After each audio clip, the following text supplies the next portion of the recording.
What's up, guys? So, the International Women's Day is upon us. And throughout the years, I have seen so many absolutely amazing lead female characters that I thought to myself, hey, why don't I make a small tribute selecting my top 9 female lead characters?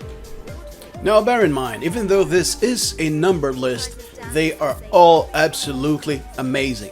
So grab your favorite drinks, kick back, and let's have some fun.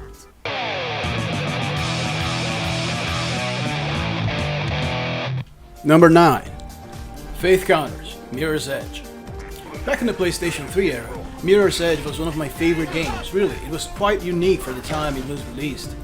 It was the first-person game that actually made me feel like I was in full control of a real person. Faith was fast, powerful, knew how to parkour, and also knew many combat techniques. Most of the times, the odds would be stacked against her, but still, you'd always feel like you were someone capable, like you were someone who could deal with those situations no matter how dire they were. And this goes to show that even though sometimes we may play characters in video games that will speak very little, you know, if all of the other aspects, all of the other correct aspects are on point, then yes, we can and most likely will connect to them. And not only that, we'll also remember them. Number 8. Lara Croft, the Underworld era. With the release of Tomb Raider Legends, which single-handedly brought the series back to life, we saw a new type of Lara Croft. It was right then that Lara Croft became a perfect blend between James Bond and Indiana Jones. She was this highly trained and highly armed and very rich and resourceful Tomb Raider explorer. The game then onwards always make it very clear that Lara knew what she was doing. Now, mind you, I'm not saying she was godlike or that she was invincible, no. However, her vast expertise always made her adapt very quickly to the situations. She was a badass, she was amazing.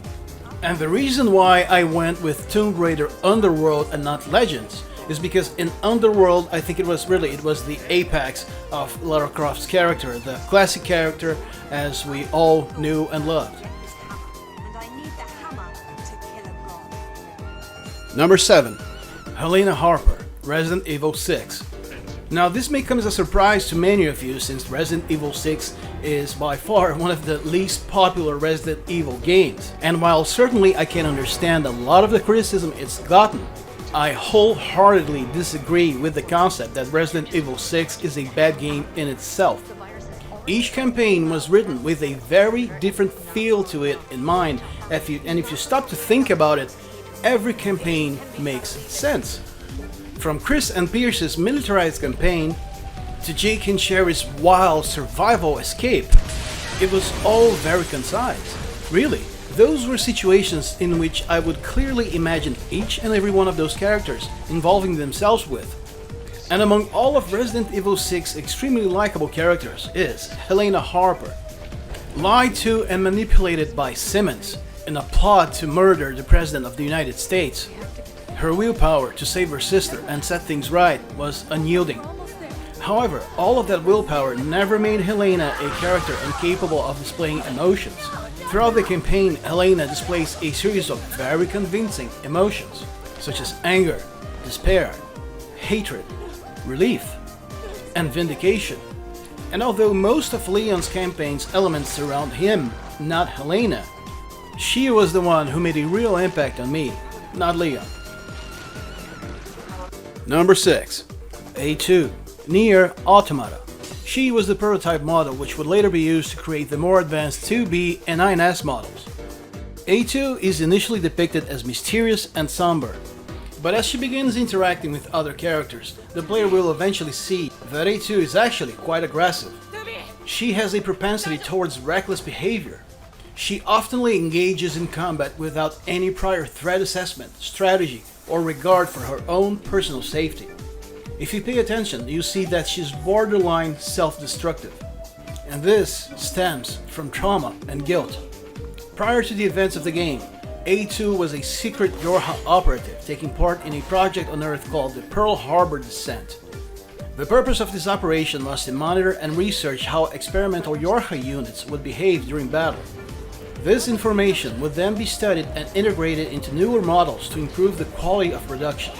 Originally, there were 16 Yorha units who took part in this operation, but only 4 managed to land in one piece, A2 being one of them.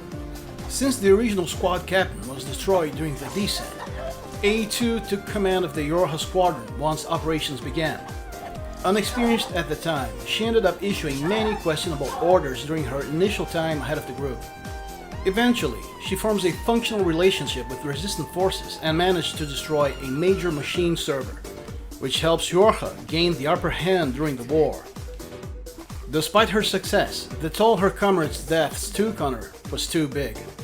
She ends up abandoning her post right after the mission, and is immediately marked as a deserter to be hunted down by the next generation Type E model, 2B. Seeing all of her feelings of anger, guilt, and vengeance was quite interesting.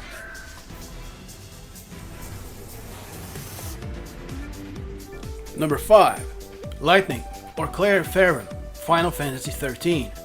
The first Final Fantasy XIII game was highly controversial due to some aspects which, quite frankly, I won't discuss here.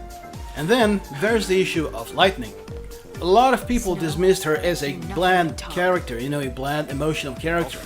However, what those people never really seemed to grasp was that there's a big difference between a bland and a stoic character. Lightning was an extremely focused character, always considering every possible scenario, always thinking 2 or 3 steps ahead of everyone else. And also, there are many instances in the game where she does end up displaying her emotions. Try as she might to hold everything in, there are quite a few instances where her emotions surface. And also, even when her emotions are not completely obvious, they're not outbursts or things of the sort, we're always given these micro displays of emotion which are completely coherent with the way this character was written.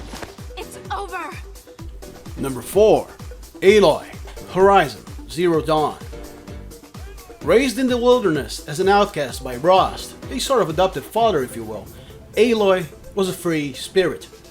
One day, as she was picking berries in the forest, she met other children. After they became hostile towards her for being an outcast, Eloy ran away.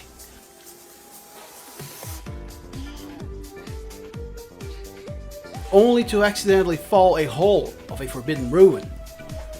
There, she discovers a small arrow-shaped device that displayed real-time information and also played back recordings through holograms.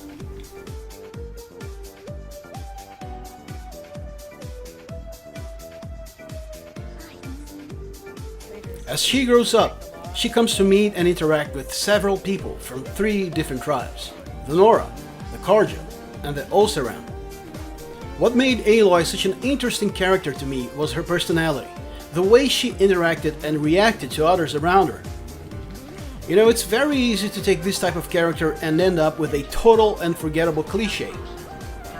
However, thanks to this game's amazing script and Ashley Burst's brilliant voice acting, what we see here is a fully believable and human character, as she discovers new things, people, and threats. And all while staying true to her upbringing and personality.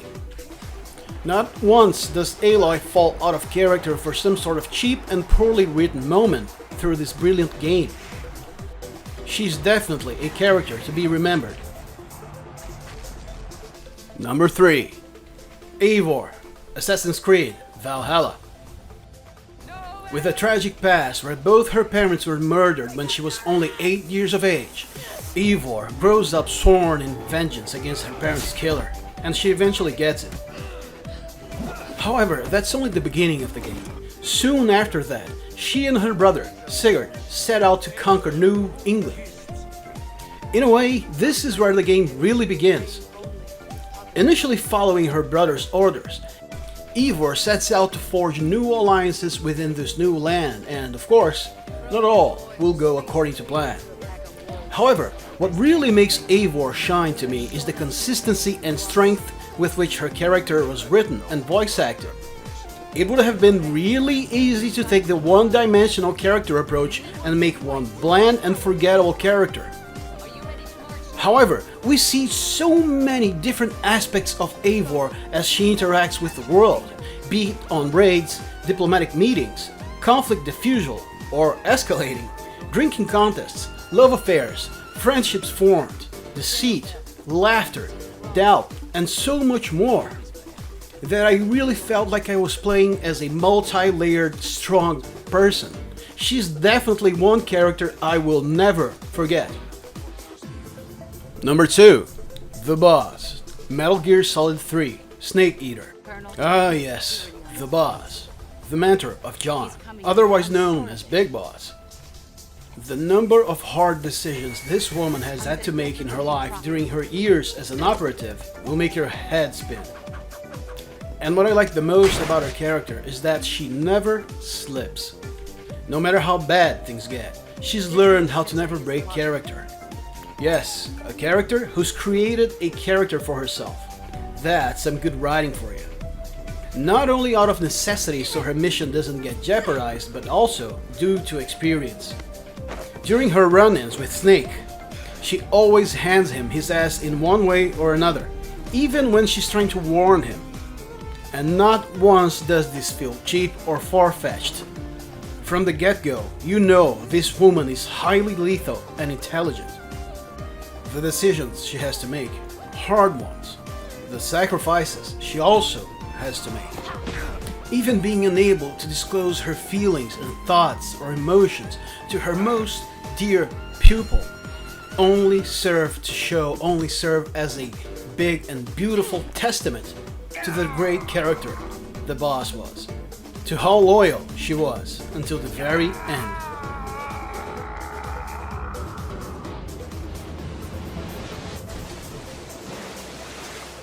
Number 1. Samus Aran, the Metroid series. So here we are, much to no one's surprise, at my favorite female lead of all time. Samus Aran is a space bounty hunter who takes crap from no one, and no matter how professional she is at following orders, she'll never disregard her own morals. She's not some intergalactic goon, a cheap gun for hire. She's a space Solid Snake, for crying out loud, you know, minus the rapid aging, fox die, and tuberculosis. The Metroid series is one of my favorite series in the world. With each new game, we saw Samus heading to different planets, facing different threats, losing her previous power armor as soon as someone as much sneezed on her, just so she had to do the whole 9 yards again. And hey, I'm not complaining. I like progressively powering up with each new game. I'm always looking forward to the next Metroid game, and on a side note, I hope Nintendo gets off its lazy ass and makes more Metroid games for us. It may have never been their top-selling franchise, but it sure as hell has a gauntlet of hungry fans out there, myself included.